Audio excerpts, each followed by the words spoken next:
There were two policies were introduced.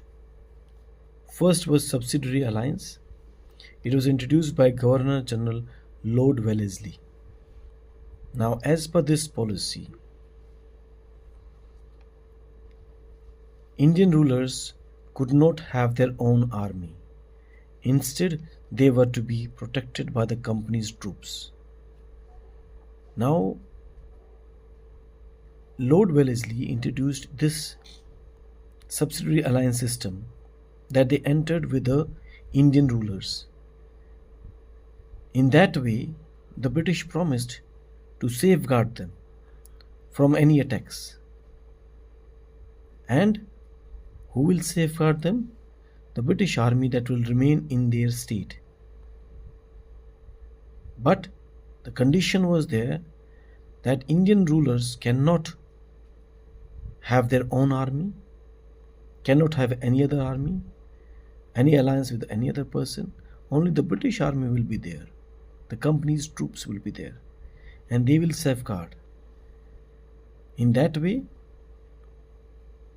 the British were able to increase their influence, increase their troops, and slowly they gained complete control over the foreign affairs of the ruler.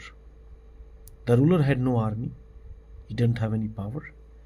So if he has to deal with the other state, the British were the people, the company people, they will be taking care of their affairs if they have to enter into any alliance or fight against them.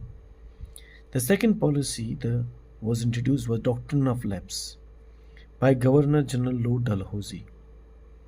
Now this doctrine allowed the company to annex, take over any princely state whose ruler was incompetent, that is, he is not able to do his duties properly, or he dies without a natural male heir.